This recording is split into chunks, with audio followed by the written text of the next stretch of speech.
I think it's pretty safe to say that consciousness is a double-edged sword. It gives us a lot of gifts. I think that consciousness probably exists in many different animals. But we are so full of ourselves that it's often difficult for us to recognize that. I know JR's got consciousness. I know that many of the horses that I've been around have consciousness. But none of them, of course, are as highly as evolved as ours is. And we have succeeded over a period of several million years, probably, in developing a kind of consciousness that enables us to create art, have religion, organize ourselves into societies, have politics. We can write learned books. We can even have a practice like this one, all due to the benefits of consciousness. But on the other hand, consciousness has a lot of drawbacks.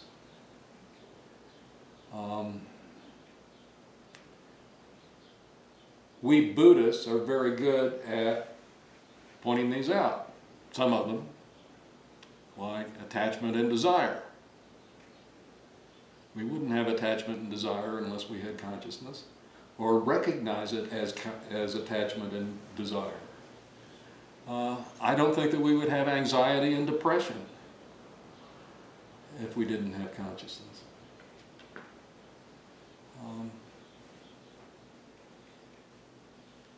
One thing that we have for sure as a result of consciousness is an ego,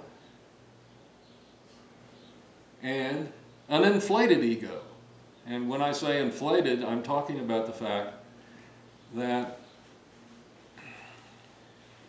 we consider ourselves to be all important. And we spend most of our lives in a frame of mind that excludes a broader perspective. We have a tendency to focus ourselves on our needs and our desires and our attachments, and also our jobs, the art that we're creating, the religion that we're practicing, all of these things. Consciousness has the effect of shrinking our world, in effect. Now, that's okay, because that certainly helps us to earn livings and feed ourselves and do all those other things that we need to do. But it also has a tendency to make us short-sighted, to say the least. And one of the things that Lojong practice tries to do, the very first thing it tries to do, is what it calls preliminary studies, which consists of 4 slogans that are intended to broaden your perspective, let's say. And one of them, the first one, was mentioned by Roshi this morning in his remarks. He was talking about seeing that our existence as human beings is an extremely rare occurrence.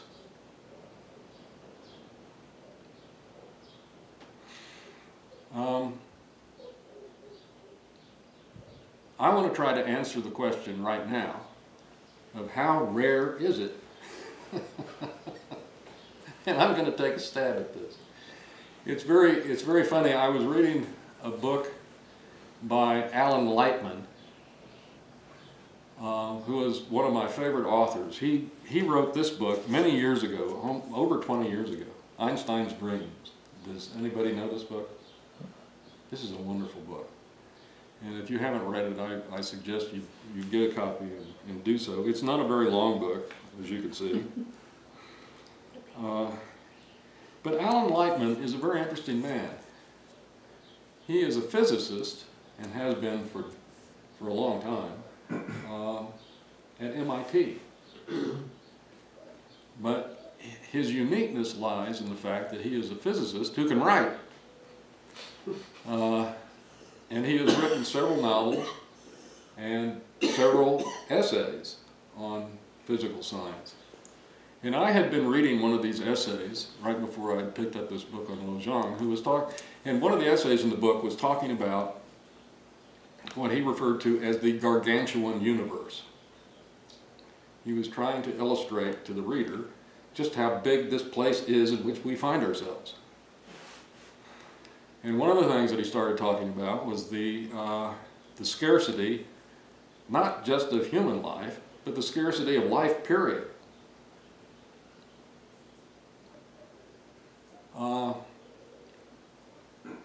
He points out that if we were to take the biomass of this planet, all living creatures and things,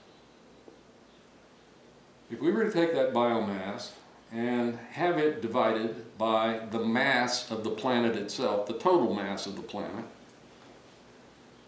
we would end up with a percentage. And the percentage, which expresses a ratio between the living mass and the non-living mass, would come out to approximately 1/10,000,000th of 1%.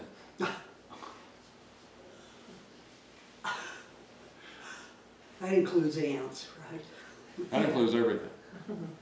That includes everything. Now that is not a big number. Are you calling me insignificant? Hmm? Are you calling me insignificant?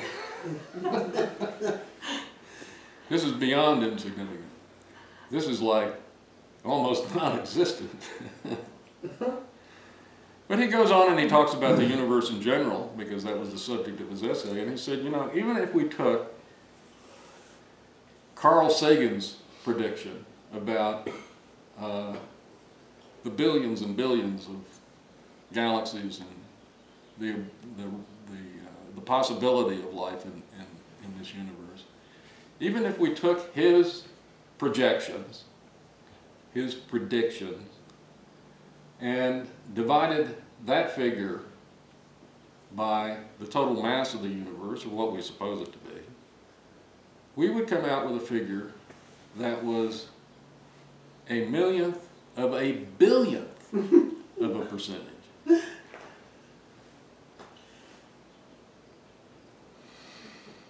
Now, the Tibetans are fond of pointing out that on this planet, we don't even need to think about that, because if we think about the human biomass as compared to the living biomass, that's already a very small number. I mean, the population of this planet right now is 7.14 billion people. But the number of ants that live in this state probably exceed that number. So when we look at it from the point of view of living things, we're still a small number.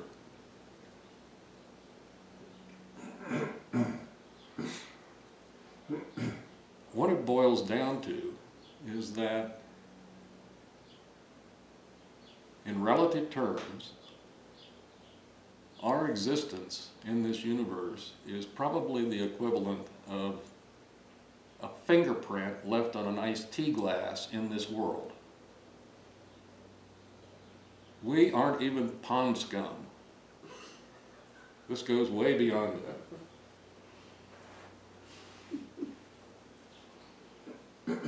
And yet, we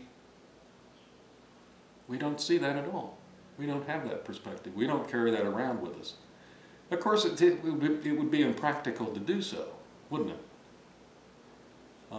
It would probably get in the way of the rest of our life. I mean, after after reading that essay, I sort of said to myself, I think I'll go to bed.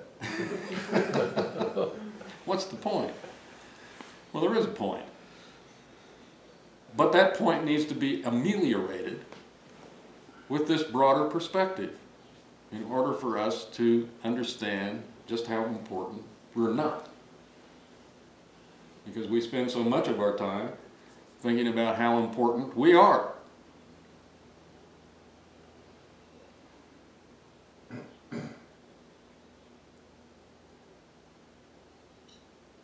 What it did do for me, what the benefit that it did do for me, was to remind myself that maybe it's not important that I be so self-centered, that I am so constantly concerned with my needs and my attachments and my desires, and that perhaps an answer to that self-centeredness is to acquire a spiritual practice. Now that's the first of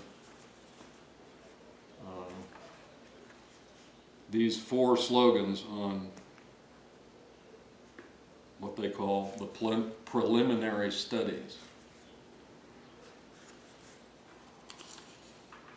The second of these studies sounds very opposite.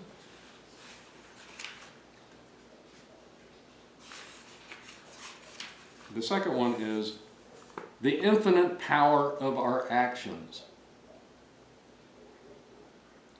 We've already learned how small we are, and now we're going to learn about how powerful we are.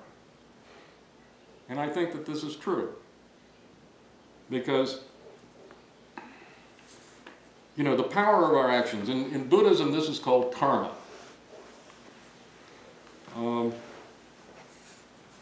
But what karma means is that each of our actions produces a result of some sort. And this means that every action produces a result, even a very small action, even our thoughts and ideas. They are particularly responsible for activity.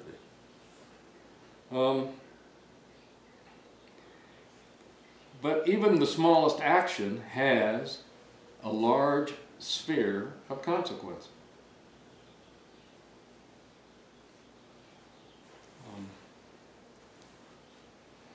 I do a lot of hiking down in the basin, in the Galisteo Basin, which is just about a mile in that direction. And I'm fascinated with the rocks I find down there. I don't think that I have ever been in a place that had such a wide variety of rocks and stuff lying in the sand, because it's mostly sand down there. This was actually, this ridge right over here that you can see out the window used to be the edge of an ocean. And many of the rock formations that you find in the basin itself, down below that ridge on the other side, are reefs, old reefs. We're talking about an ocean that existed 30 million years ago. So you get a lot of petrified wood, and you get a lot of calcite, you get a lot of limestone, you get a lot of structures and rocks associated with seashores. You also have such a wide variety of rocks down there because of what is called the Santa Fe complex. Because when the Valle Caldera blew up, it resulted in a rain of rocks. Not very large rocks, but relatively small rocks. And it must have rained for quite a while because there's quite an accumulation down there. And it's all different kinds of stuff. There isn't any, it's very difficult to make any sense out of it at all. But when I go hiking down there, of course, I'm always collecting rocks and doing stuff like that. And some of which you see outside by the window of my studio. But I'm always conscious of the fact that when I pick up a rock, I'm changing the history of this planet. That I'm changing the history of this world. My grandfather had a very odd habit. I would go for walks with my grandfather, and you know how when you're walking down the sidewalk, you come across a penny. And he had the habit of every time he did that, he would move it. He would take the toe of his shoe and he'd move it 6 inches in some direction. And I asked him why he was doing that. And he said, I'm trying to change the history of the world. Well, he is changing the history of the world. That's what karma is about. You know, most of us think of ourselves in contradistinction of what I was talking about in the last slogan. Some of us have the idea that we're inconsequential, that we don't have that kind of power. Well, we do. You know, we are making the present moment as we go along. We are creating this world with every action and every thought that we have. That is an incredible amount of power.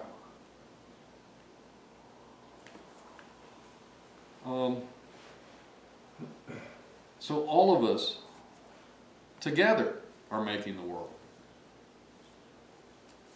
And we have to ask ourselves, you know, how am I living? How is my behavior conducive to the world that I want to live in?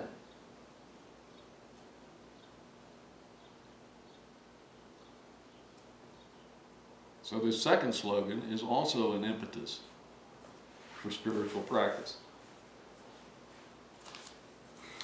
The third slogan is the inevitability of death. Now we all know that death is inevitable, right? Anybody here unaware of that fact? How many of us believe it?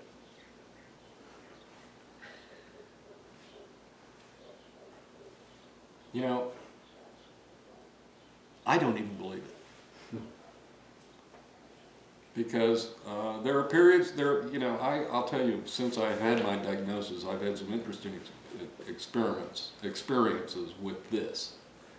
Because there are times when I can spend the entire day and not think about it at all. And then when I do, most often after I lay down in bed to go to sleep, of course, it suddenly rushes back to me. You know? And it's a very strange feeling. And I think that, you know, we talk about denial. I don't like that word. Denial isn't a very helpful word. Because I think that all of us are in denial about death. I think it's a perfectly natural and ordinary reaction to this subject. Because if we weren't that way, and we carried this around with us all the time, it would be, you would find yourself in a similar situation to carrying around the thought that we are so insignificant in this universe. You know, you have to leave it behind every once in a while. You have to get away from it so that you can act normally and do the things that you need to do to sustain yourself and your family and your friends. And, according to the second slogan, contribute to the creation of this world. But it's also important that we are, from time to time, aware of it. The difference between you and me, I think, right now, is that I'm aware of it more often than you are. But I suggest that you take another look at that,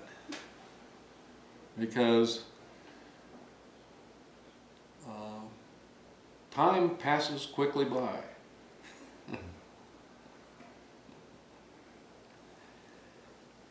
And another reason is that life and death are inseparable. They are inseparable. They are inseparable even moment to moment. You know, we have to let the present moment die so that the next moment can arise. And as Shakyamuni pointed out, you know, this happens rather frequently in the course of our day.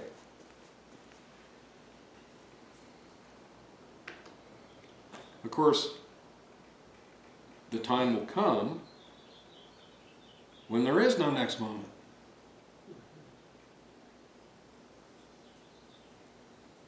Not that you will know that or be conscious of it, but that will happen.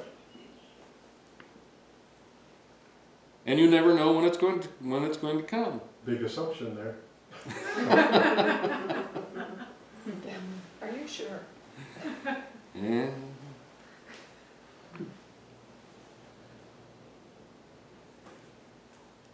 The other thing to keep in mind is the fact that lived time is very different from mechanical time.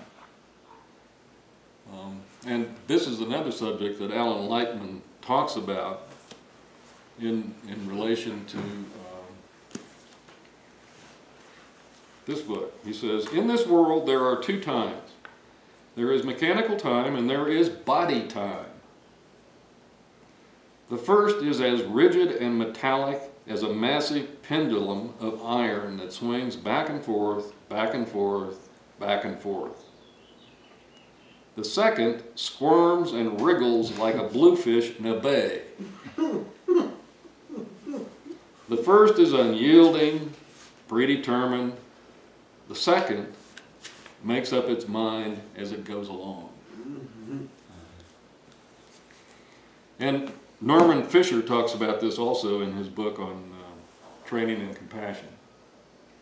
And he points out the fact that for many of us, by the time we're 30 years old, probably almost 80% of our life is already gone.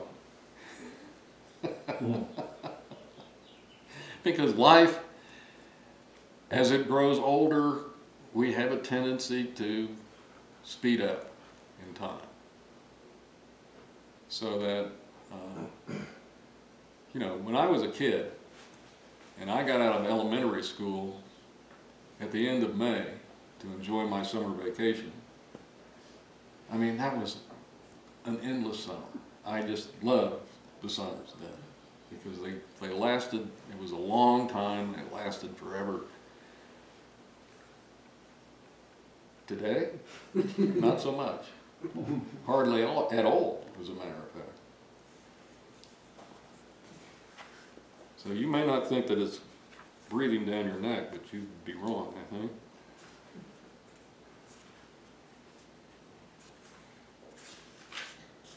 And finally, there is the inescapability of suffering.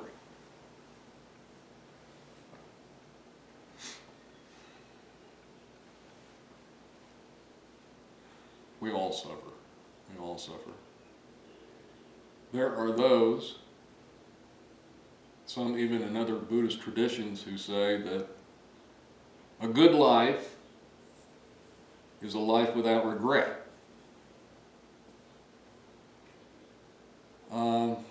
I've been thinking about that a lot recently, you know, because there are certainly things that I regret, and that I will probably always regret.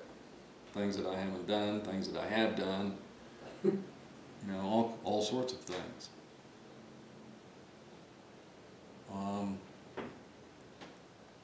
And I don't think that, I should say, I think that all people find themselves in this boat. I think that there are all people find things to regret in their life and suffer as a consequence of that.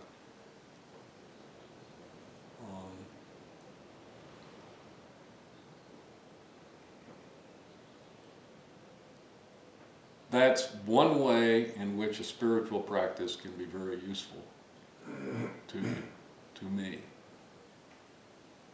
This practice has helped me tremendously with that, because it helps me to understand how that happened and the consequences that were created as a result of it, but also the ability to let go of that, and the ability to feel more comfortable in my own mind. Suffering is inescapable, and there are so many other ways in which it comes into our life.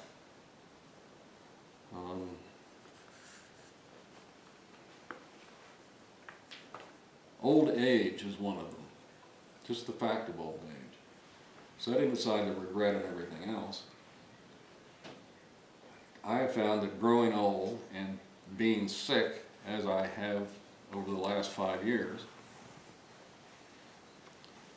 is not a lot of fun.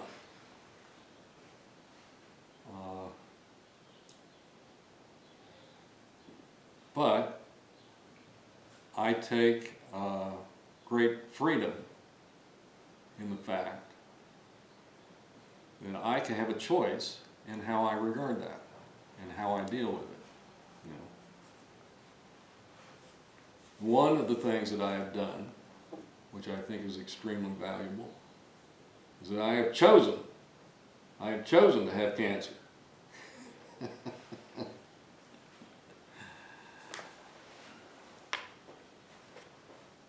Do you have any idea what I mean? No. I have chosen to have cancer. It's not something that is afflicting me. It is not something from the outside, which is inside of me now, and which is of grave danger to myself. I choose to welcome it in. And I choose to try to accommodate it and to live with it and not to suffer because of it. You see? Choosing to live with cancer alleviates a tremendous amount of suffering. I really dislike patients and doctors and nurses who talk about battling cancer. There is no such thing. You are going to lose. It's not a battle. It's a concession. And we should learn how to do that with as much grace and dignity as you can. And the only way that you can do that is to choose to have it.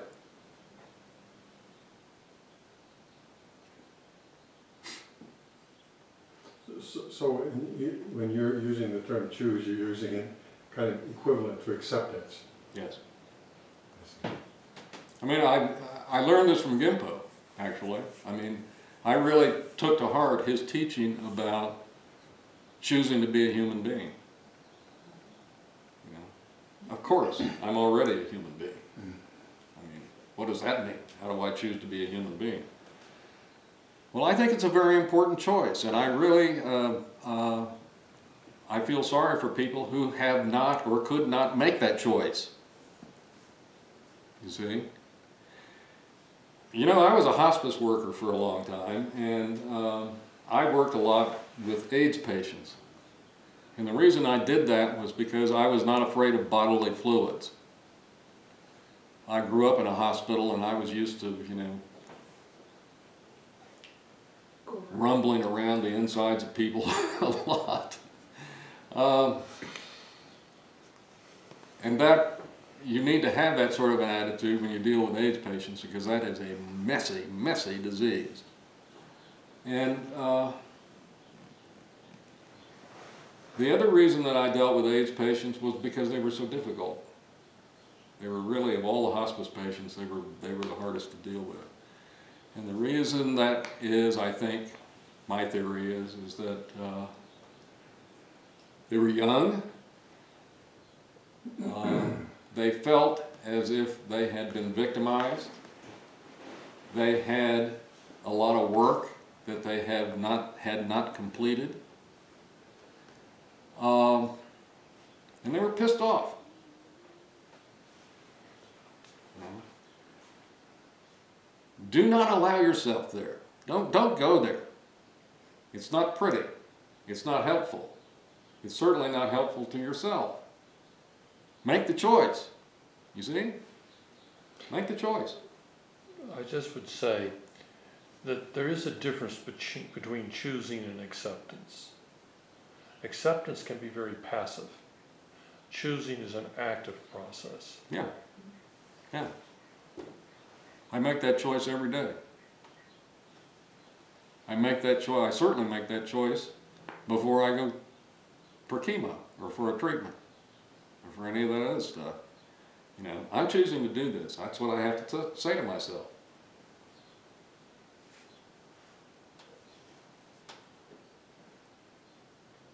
So these are the 4 slogans that comprise the preliminary studies for Lojong.